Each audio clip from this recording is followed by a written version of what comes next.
사랑과 은혜가 풍성한 아버지 하나님, 십자가에 자신을 속죄 제물로 내어드려 우리를 죄에서 구원하신 예수님을 묵상하면서 사순절 기간 동안 육신의 정욕과 안목의 정욕으로 죄의 길로 빠지지 않게 하옵소서. 이 거룩하고 복된 주님의 날에 우리의 발걸음을 교회로 인도해 주셔서 사순절 첫 번째 주일 하나님께 예배드리게 하심을 감사드립니다. 세상에 속해 살면서 잠자고 있는 나태하고 게으른 심령을 깨워주시고 말씀과 기도와 찬양으로 영적 성장을 이루게 하옵소서. 우리 속에 있는 탐욕과 거짓을 제거해 주시고 십자가를 지신 주님을 닮은 모습으로 살아가게 하옵소서. 평화의 하나님, 지금 혼란과 분열, 어려움 속에 있는 우리나라 대한민국을 주님께 맡겨드립니다. 불필요한 충돌과 갈등을 피할 수 있도록 지혜를 허락하여 주옵소서. 주님의 손길로 이 나라를 붙들어 주옵소서. 한국 교회가 하나님 영광의 임재 안에 거하며 멈추지 않는 회복과 부흥의 자리에서 거하게 하시고 이 땅 위에 하나님 나라가 아닌 사람의 나라가 세워진 것을 용서하여 주시고 그리스도의 향기만을 드러내게 인도하여 주옵소서. 흑암에 갇힌 북한 땅을 고쳐주시고 새 일을 행하시는 주님의 역사가 일어나게 하옵소서. 복음 통일이 되는 그날까지 그들의 영과 몸이 상하지 않도록 보호하여 주옵소서. 하나님 뜻으로 세우신 인천 한나라 은혜교회 여러 사역 가운데 구출과 북한 선교 학교를 진행합니다. 복음의 사역을 감당하기에 어려움을 만나지 않도록 지켜 주옵소서. 서로 사랑 안에서 연합하고 교제하며 교회의 아름다움을 보고 날마다 구원을 얻는 자가 더해가는 교회 되게 하옵소서. 특별히 말씀을 전하실 김건능 목사님께 성령님 함께 하셔서 전하실 말씀을 통하여 은혜 받게 하시고 가는 곳마다 그리스도의 복음을 증거하는 전도자가 되게 하옵소서. 예배를 돕는 손길들로 하여금 온전히 충성하게 하시고 복 주셔서 주님이 전파되는 곳에 저들의 이름도 기억되게 하옵소서. 살아서 역사하시는 예수 그리스도의 이름으로 기도드립니다. 아멘.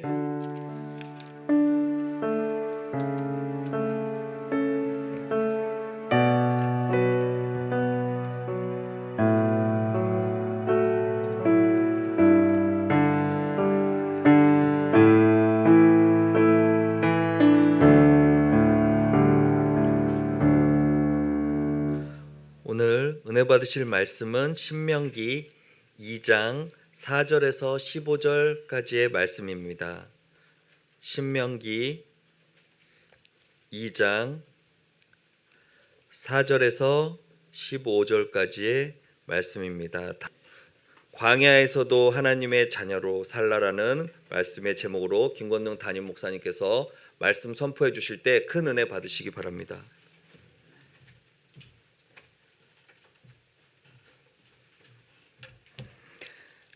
우리 인사를 하겠습니다. 하늘 복 많이 누리세요.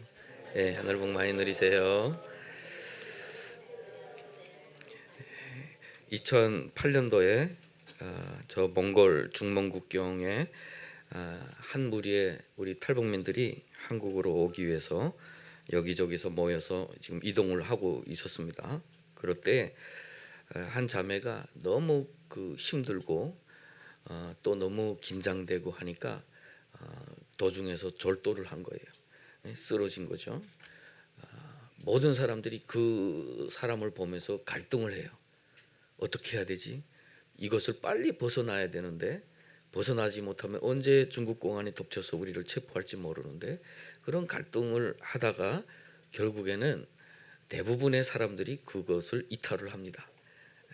넘어가기 위해서 함께 왔던 한 자매만 그 자리에 남아서 귀쌈을 때리기도 하고 흔들어 깨우기도 하고 겨우겨우 깨워서 결국에는 짐을 다 버리고 그 사람을 데리고 한치 한치 이렇게 몽골로 향해서 오다가 도중에서 다행히 그 팀과 다시 만났다고 해요.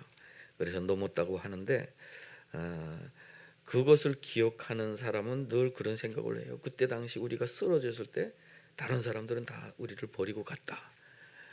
우리 같으면 어떻게 하겠습니까, 여러분? 생사가 걸려 있어요. 생사가 걸려 있고 우리가 있으나 없으나 도대체 이 사람에게 도움이 될까 이런 갈등도 있었을 것이고 그런 경우가 참 많이 있었습니다. 저는 실질적으로 중국에서 이렇게 구출을 도와서 사람들을 보내고 이렇게 했었는데 어떤 때는 여성들만 있기 때문에 남자를 또 찾아서 이 갈 때 이 사람들 꼭 좀 데려가 주세요라고 해서 보냈는데 훗날에 이분들이 하는 이야기를 들어보니까 가다가 여자들은 뒤에다 던지고 우리끼리만 가자 이런 이야기가 오고 가는 모습들도 보고 도중에 그걸 포기시켰던 적이 있어요. 가지 말아라. 사실은 우리가 이 땅에서 살면서 가장 위기의 순간에 우리는 과연 무엇을 선택할까가 우리 마음속에 무엇이 있는가가 보여지는 거예요.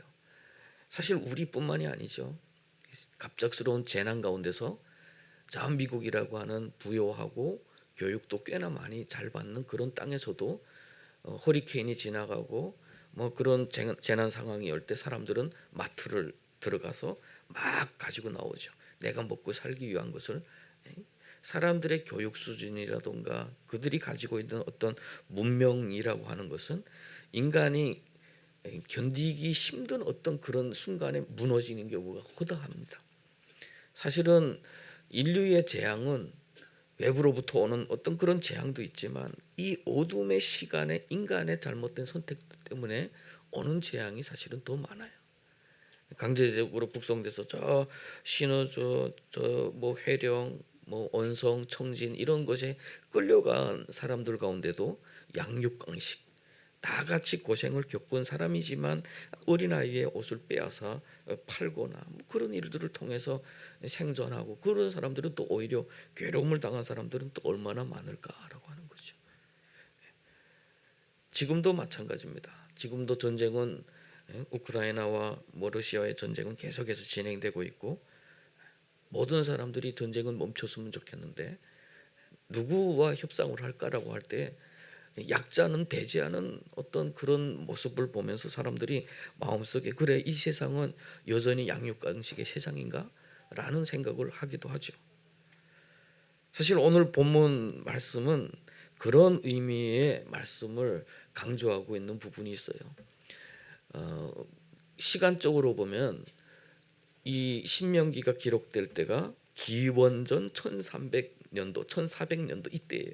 아주 오래전에 기록된 거죠. 그런데 여기 아주 중요한 말씀을 하십니다.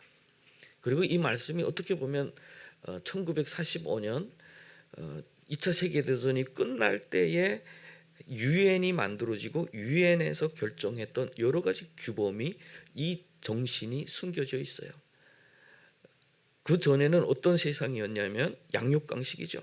총을 가진 사람들이 미개한 사람들을 바르게 해야 되고 내가 그들을 침략할 권리가 있고 다스릴 권리가 있다 해서 사람들을 막 팔고 노예처럼 팔고 다니고 나라를 마구 빼앗고 그것에 자신들의 식민지를 건설하고 그러다 보니까 전쟁이 일어나게 됐어요. 그 식민지로 어떤 사람들은 많이 차지하고 어떤 사람들은 생존을 위한 어떤 그 공간이 부족하고 그러다 보니까 이 균형 잡히지 못한 세계 가운데서 결국은 전쟁이 폭발을 했는데 그때 당시에 1945년도에 그러면 우리가 전쟁을 앞으로 막읍시다라고 할 때에 그 정해진 규약들이 있어요. 유엔 헌장이라고 하는데 거기에 보면 이런 것들이 있죠. 경제 규모와 국가의 크기에 상관없이 내정 간섭하지 않는다. 국가의 주권을 존중한다라고 하는. 그리고 앞으로는 상호주의적인 관점에서 우리가 서로 교류한다. 식민지를 다 내려놓겠다. 이제는 독립을 시켜주겠다. 뭐 이런 것들이에요. 그런데 사실 오늘 본문에 그런 의미의 말씀이죠. 오늘 본문의 배경은 뭡니까? 가데스 바네아에서 처참하게 패한 후에예요. 처참하게 패한 후에 이스라엘 백성들이 약속의 땅을 향해서 끊임없이 달려와서 보니까 분명히 땅은 적과 꿀이 흐르는데 그 땅에는 너무 큰 적이 있어서, 큰 성이 있어서 우리가 이길 수 없는 땅이에요. 받을 수 없는 땅이에요. 결국에는 원망하고 불평하고 전쟁에서 패하고 산 속에서 두루 숨어서 돌아다니다가 하나님이 일어나 다시 가라고 해서 이동할 때의 그 시간이에요. 그런데 오늘 본문에 가데스 바네아에서 어느 시내까지라고 그러죠? 세레스 시내, 약속의 땅으로 들어가는, 패한 곳에서 들어가는 데까지 38년의 시간 동안 하나님께서 주시는 말씀이 뭐냐면 아주 중요한 말씀이 많을 거잖아요. 38년 동안 너희들이 이거는 다음 세대를 향해서 주시는 말씀인데 요약을 했겠죠. 그런데 여기서 가장 중요한 것이 뭐냐면 그 세일산에 있는 에돔 족속들이 너희들을 너무 두려워하고 있어. 너희는 힘이 강한 존재들이야. 그런데 그들의 땅은 차지하지 말라. 너희들에게 주지 않았어. 그리고 원어적으로는 그렇게 이야기해요. 스스로 삼가라 이렇게 말씀을 하는데 원어적으로는 너희의 힘을 지켜라라고 이야기해요. 너희의 힘을 지켜라. 자, 강한 자가 비참함 가운데 있을 때 비참해요. 나는 힘은 있는데 상황은 너무 안 좋아요. 그런데 저 에돔 족속은 땅도 있고 물도 있고 쌀도 있어요. 저거를 빼앗아 버리면 되지. 에? 저 땅에 들어가서 우리가 그냥 이기고 우리가 뺏어 먹으면 되는 거예요. 실질적으로 양육강식이 세계 가운데서는 그게 통할 거예요. 뭐 역사는 이긴 자들의 역사라고 하니까. 그런데 하나님이 말씀하셔요. 한 발자국도 가지 마. 한 발자국으로 가지 마. 그리고 너는 네 힘을 지켜. 네 힘을 지켜. 이 힘을 가지고 약자를 강탈해서 너의 그 결핍을 채우려고 하지 마. 너의 지금 그 패배했고 약속의 땅도 이루지 못했고 자존감은 다 무너져 있고 그럴 때에 내가 쉽게 이길 수 있는 저 대상이 있을 때 그것을 통해서 너희의 필요를 채우려고 하지 마라고 하는 거예요. 아주 중요한 말씀입니다.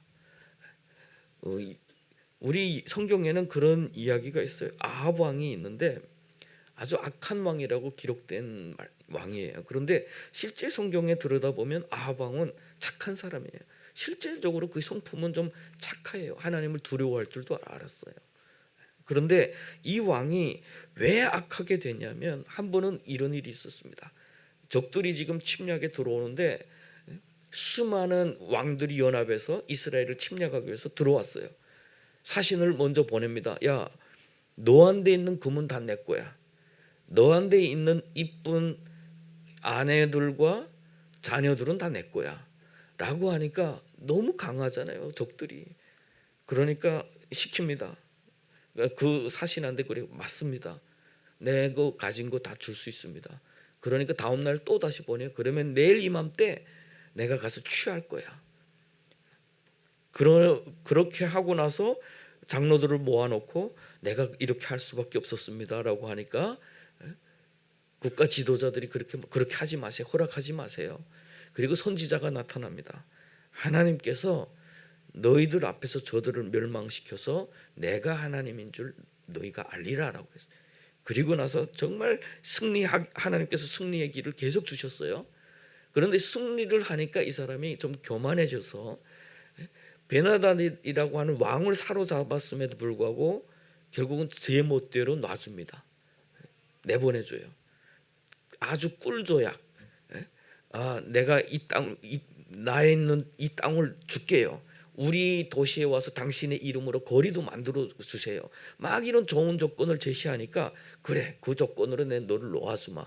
하나님은 없고 자기에게 보여지는 아주 달콤함 때문에 허락을 해서 사람을 보냈죠. 하나님께서 말씀하세요. 너 이것 때문에 바뀌어질 거야. 너도 빼앗기고 너의 성도 빼앗기고 너의 백성들도 멸할 거야. 이 사람이 아주 마음이 심란한 상태로 집에 돌아왔는데 이 사람한테는 마음속에 그 소원이 하나 있었어요. 자기 왕궁 앞에 포도원이 있는데 이 포도원을 좀 사서 내가 거기다가 채소를 심고 싶은 거예요. 왕이. 근데 또 마음도 심란하겠다. 성경은 그렇게 이야기해요. 그 일 후에라고 하는 거예요. 그런 좀 좌절을 겪은 후에 왕이 나봇에게 가서 그 포도원 주인에게 가서 이 땅을 나한테 주십시오. 다른 포도원을 주거나 아니면 내가 돈을 주고 내가 이걸 사겠습니다. 라고 하니까 하나님이 주신 유산을 내가 그렇게 할 수 없습니다. 라고 하니까 집에 들어와서 지금 끙끙 앓고 있어요. 그 앓고 있다는 그 개념 뭐예요? 마음속에 갈등하고 있어요. 왕인데, 나는 왕인데, 나는 힘이 있는데, 저거 빼앗을 수 있는데, 이 갈등을 하는데 마누라가 와서 탁 칩니다. 아이고, 일어나세요. 이 무능한 놈아, 일어나. 이런 뜻이에요. 당신 왕이 아니에요. 취할 수 있어요. 이세벨이라고 하는 사람은 하나님을 모르는 사람이에요. 이방에서 온 사람이에요. 양육강식이라던가 자기의 정력을 섬기는 우상을 섬기는 그 나라에서 데려온 사람이 아니까 하나님 모르죠. 끙끙끙끙 거리고 있는데 그 사람이 술을 대줘서 결국에는 모함을 해서 나봇을 죽이고 포도원을 취하게 합니다. 거기서 하나님께서 크게 진노하셔서 말씀하시죠. 큰 선지자 엘리야를 보내서 네가 나봇의 피를 흘린 곳에서 내 피가 개들이 너를 핥을 거야. 그리고 이세벨은 그 성에서 죽임을 당할 거야. 아주 무서운 절망의 말씀을 그때 하셔요.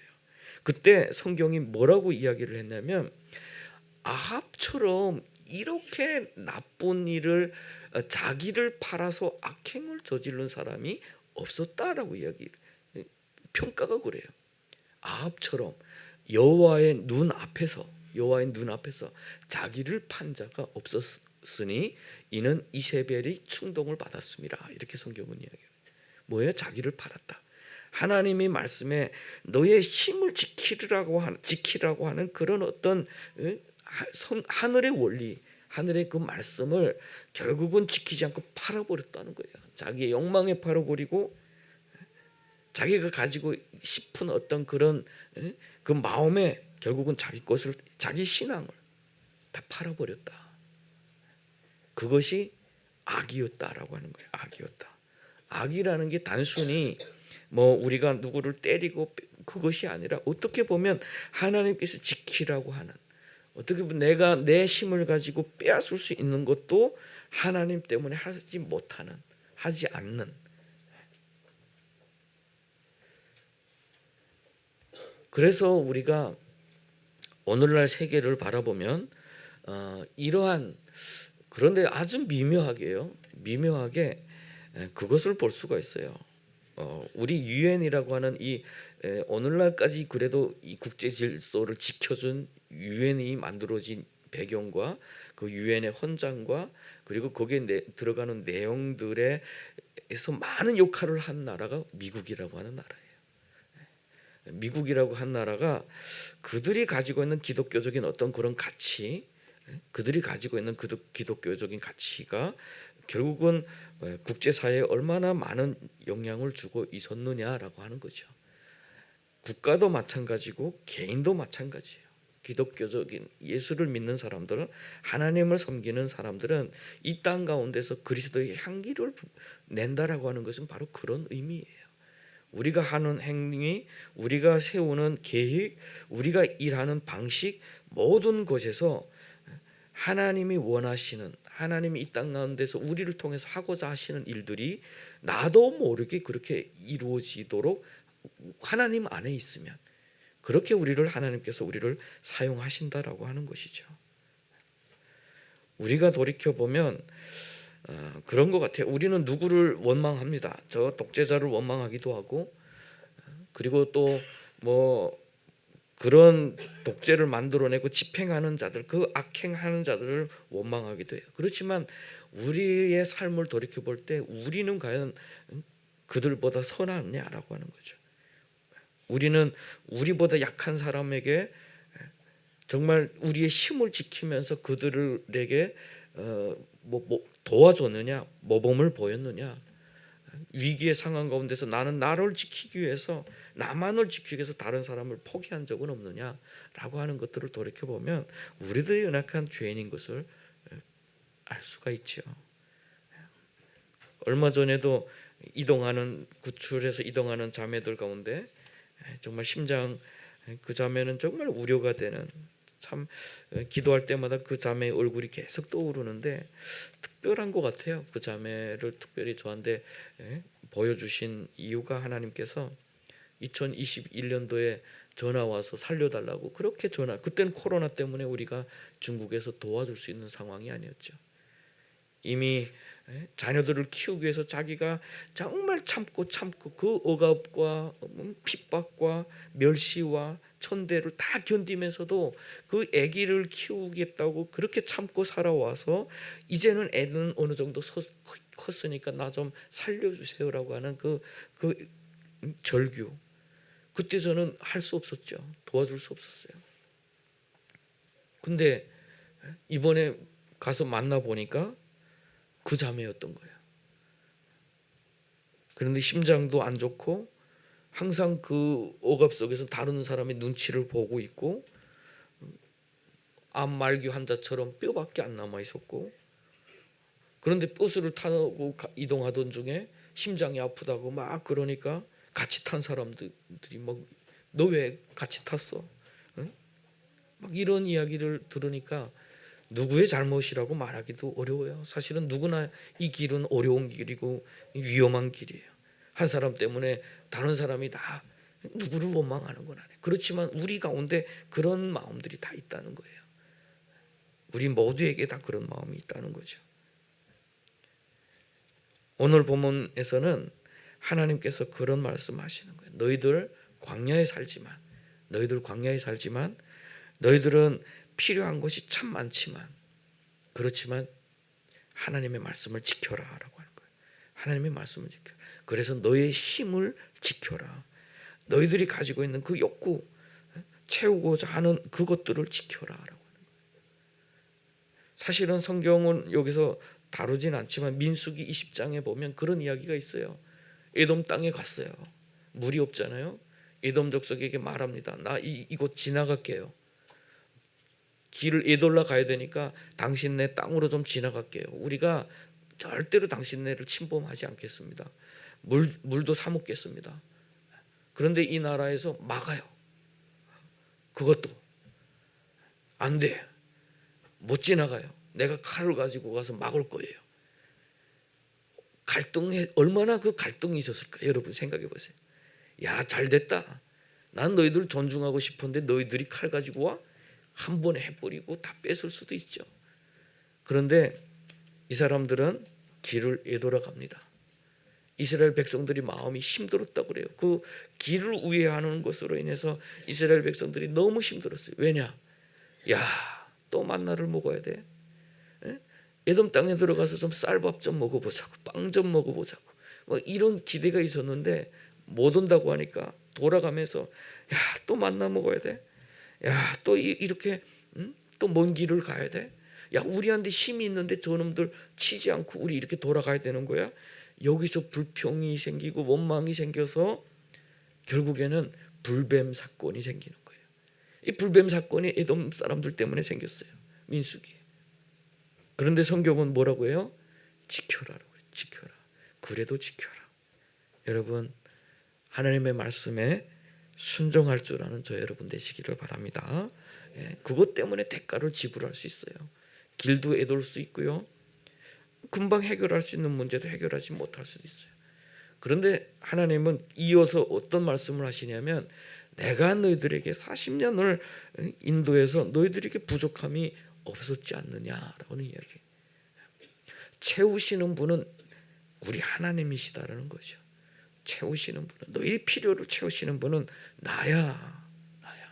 너희들이 가지고 있는 그 결핍이라고 하는 좀 그 만나가 아닌 좀 다른 것을 가지고 싶기도 하고, 그리고 또 다른 어떤 그 욕망들이 있어요. 필요들을 채우고 싶은 그 욕망들이 많아요.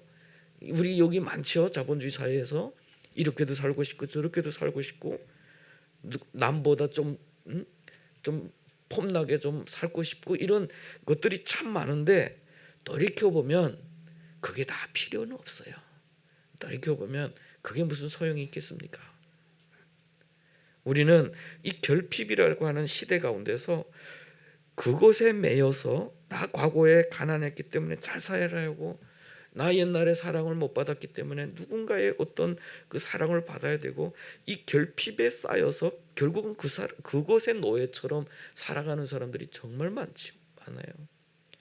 그래서 누구보다 강해야 되고 누구보다 힘이 있어야 되고 왜냐하면 이 세상은 힘 있는 자가 존중받고 돈 있는 자가 인정받는 세상처럼 보이니까 그래서 진짜 필요가 이상으로서의 어떤 그것을 추구하면서 살다 보니까 짧은 인생, 스쳐가는 인생, 정말 먼지 같은 인생, 흙으로 와서 흙으로 갈 수밖에 없는 인생을 너무 헛되게 살아갈 수밖에 없다는 것. 그 인생을 너무 허비한다는 것. 우리 하나님은 우리를 법외라고 여겼는데 우린 스스로를 그 하찮은 것에 부속물로 여기고 있다는 것. 그런데 돌이켜보면 뭐예요? 가난해도 살아왔네. 그동안 여러 가지 역경과 어려움을 다 겪었어도 돌이켜보니 살아왔네. 그래서 한 사람의 고백은 그런 고백이 할 수밖에 없었던 거예요. 여호와는 나의 목자시니 내게 부족함이 없으리로다. 여러분 하나님이 우리를 채우시는 분인 줄로 믿습니다. 오늘 내가 부족할 수 있어요. 그것 때문에 내가 힘들 수 있어요. 그렇지만 지나가 보면 역시 지나가게 돼요. 그것이 나의 인생을 결정해서는 안 돼요. 그것이 나의 삶을 좌우해서도 안 됩니다. 이스라엘 백성들이 그랬어요. 그때는 그들의 입장에서는 너무 결핍이 강했어요. 물도 있어야 되고 쌀도 있어야 되고 여러 가지 내가 안전한 터전도 집이라고 하는 안전한 터전도 있어야 되고 이 허허 벌판에 언제 죽을지도 모르는 언제 그 불안감 하늘에 저 구름이 언제 몰려가면 그때부터는 나는 춥고 뜨겁고 이런 불안감 사람은 안전한 데서 살기를 원하잖아요. 안정감이라는 것을 원해요. 사람 사실은. 그런데 광야는 그걸 이루어질 수 있는 것이 아니에요. 그 불안감 가운데서조차 내가 내 힘으로 얻을 수 있는 것조차도 하나님은 허락하지 않으셨다. 왜냐하면 너희들을 인도하는 것은 나야 라고 하는 거야. 하나님이야. 그걸 보여주시기 위해서라고요. 우리 인생에 여호와는 나의 목자시니 내게 부족함이 없으리로다라는 그 고백이 우리의 입술에서 늘 떠나지 않는 복을 누리는 저와 여러분 되시기를 바랍니다. 그러면 우리는 정말 자유롭게 돼요. 정말 자유롭게 돼요. 우리 인생이 다시 보이기 시작을 해요. 그것에 매이지 않게 되고요. 그것에 매여서 정말 잠을 제대로 이루지 못하고 또 누구를 질투하고 누구와 싸울 일도 없고 모든 것은 하나님이 주시기 때문에 하나님이 채워주시기 때문에 이미 그렇게 살아온 이스라엘의 다음 세대를 향해서 모세가 말씀하고 있는 거예요. 봐라, 그때는 너희들이 결핍했다고 불평했지만 하나님이 너희들을 지금까지 인도해 오시지 않았느냐라고 하는 것을 말씀을 하고 있는 거죠. 38년의 역사 속에서 정리하고 있는 것이 있다면 바로 그거예요. 너의 힘을 지켜라. 너의 힘을 지켜. 그리고 하나님의 말씀에 순종해라. 하나님의 말씀에. 그것이 어떨 때는 대가를 지불해야 되고 우리를 힘들게 할 수 있지만 그렇게 할 때 하나님께서 너희들을 지금까지 이렇게 강한 자로 인도해 주시지 않았느냐라고 하는 것을 보여주고 있는 말씀이죠. 38년이 지났어요. 이야기를 합니다. 그때 그 세대 사람들은 다 죽었다라고. 다 죽었다. 자, 성경에 말씀하시죠. 죽어야 산다. 너의 옛사람이 죽어야 산다. 자, 옛사람으로 살지 말고 그리스도로 오시부라라는 말씀을 성경은 계속해요. 그래서 예수님과 니고데모와의 만났을 때도 이야기했죠. 거듭나야 돼. 거듭나야 돼. 그래야 하늘나라를 볼 수 있어. 죽어야 돼라고 하는 거예요. 죽어야 돼. 광야를 통해서 보여주시는 말씀이 바로 그거예요. 우리는 우리의 옛사람은 죽어야 된다. 좀 바꾸고 개변하고 개혁하는 것이 아니에요. 공산주의자들은 인간을 개조한다고 그래요. 개조. 공산주의형의 인간으로 개조한다. 어떻게 개조하냐? 교육하고 혼내고 무섭게 하고 죽이고 그렇게 해서 개조를 아주 어떻게 개조됐으면 여러분 저 전쟁터에 끌려간 사람들이 다들 놀라잖아요. 전쟁터에 끌려갔는데 이 젊은 청년들이 적 앞에서 폭탄 앞에서 별로 공포심을 느끼지 못하고 있다. 거기다 그들이 써놓은 책에 보면 뭐라 그래요? 이렇게 전쟁터에 끌려 나와서도 나를 신뢰해준 당에 고맙대요. 죽어가는 사람들이 그렇게 쓰고 있어요. 이게 개조예요. 이게 개조. 인간을 인간이 아닌 도구로 만들어 버린 것이 개조예요. 그런데 하나님은 뭡니까? 하나님은 우리가 헛되고 죄악 가운데 잘못되어 있는 이 겉사람은 죽고 진짜 하나님이 만들어 놓으신 참 인간으로 거듭 태어나야 된다라고 하는 말씀이에요. 생명으로 다시 태어나라는 말씀이에요. 자, 그러면 한 가지 질문이 생길 수도 있어요. 이 사람들 천국 갔을까요? 여러분, 광야에서 헤매던 사람들이 여기 다 죽었다는데 이 사람들은 천국 갔을까요? 못 갔을까요? 갑자기 자신감이 다 없어졌어요. 자신이 없어졌어요, 여러분. 천국 갔죠. 천국 갔죠.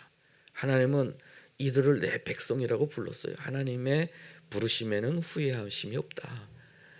다만 그들이 약속의 땅으로 찾아오는 길에서 광야에서 사실은 쓰러졌지만 하나님은 그들을 천국으로 인도했었어요.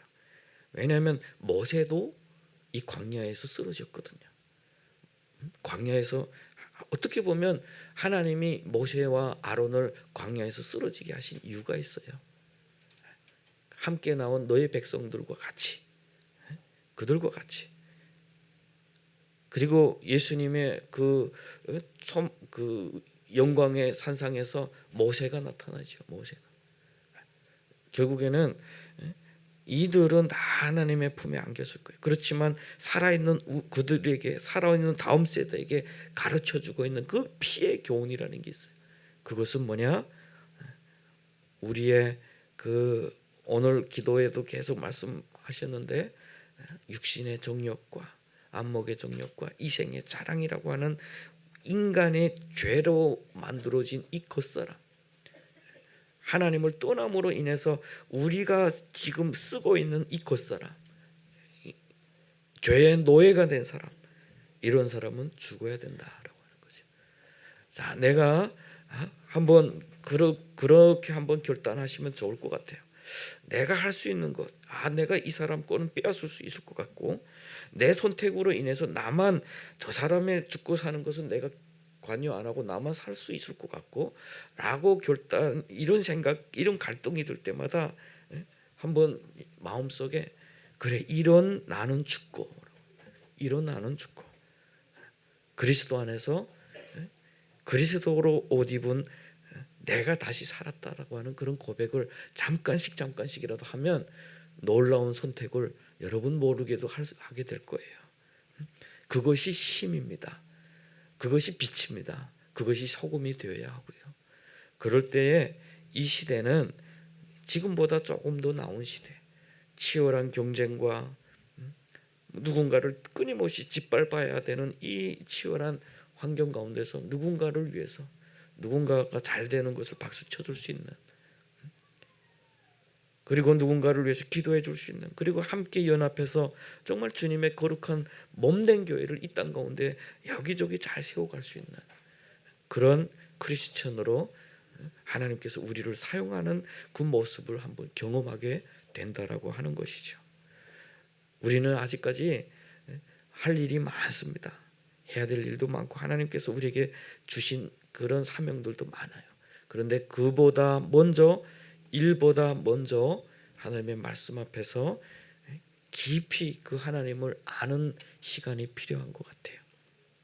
그래서 정말 하나님께서 정말 나는 어려운데 나 요거만 넘어가면 나한테 너무 이익이 되는 선택을 할 수 있을 것 같은데 그것을 하나님께서 허락하지 않으셔서 내가 애돌 수 있는 그런 손해도 그런 어려움도 넉넉히 감당할 수 있는 그런 사람이 된다면 세상은 살만한 세상이라고 하지 않겠습니까? 뉴스에서 보면 자동차 사고가 났는데 사람들이 갑자기 쓰러졌는데 사람들이 와서 다 같이 붙어서 그 사람을 살렸다. 다 하나같이 댓글에 올라가는 걸면 그래도 세상은 살만하네요. 한 사람의 행동이 많은 사람들에게 얼마나 많은 위로가 주는지 보세요. 한 사람의 그러한 결단과 그런 행동이 많은 사람에게 그래도 살만한 세상이구나. 그게 우리 크리스천들이 삶이 되어야 된다라고 하는 겁니다. 광야일지도 몰라요. 우리 광야일지도 몰라요. 우리 실질적으로 광야에 살고 있어요. 이 땅 가운데서 살면서 만만치 않죠. 우리 마음속에 연약함, 또 이 세상에서 열심히 정착해야 되는 문제, 인간관계의 문제, 뭐 직업의 문제, 뭐 여러 가지 뭐 부부간의 문제, 관계의 문제, 자녀간의 어떤 문제, 건강 문제, 여러 가지 문제들이 많이 있을 수 있어요. 그럴지라도 하나님이 원하시는 것은 그럴지라도 너희는 하나님의 자녀로 살라라고 말씀하는 것이죠. 그렇게 살아낼 수 있는 저와 여러분 되시기를 바랍니다. 우리는 그것을 위해서 부르심 받은 사람들입니다. 성경은 그렇게 말하죠. 그것 때문에 너희가 하나님의 부르심을 받았고 하나님의 자녀가 되었단다라고 하는 거예요. 자, 우리 요즘에 중국 땅에 계속해서 뭐 어려운 분들의 소식이 들립니다. 도와달라는 소식도 들리고 그렇지만 어떨 때 보면 우리 한계가 느낄 때가 있어요. 야, 이거는 너무 우리가 한계가 있구나. 좀 마음이 그때는 답답할 때도 있어요. 그렇지만 이럴 때 우리가 중요한 것은 선한 일조차도 하나님의 뜻에 순종을 해야 돼요. 선한 일조차도. 선한 일, 이건 선한 일이니까 분명히 하나님이 기뻐하시는 거야 라고 생각을 해서 하다 보면 길을 잃어버릴 때도 있어요.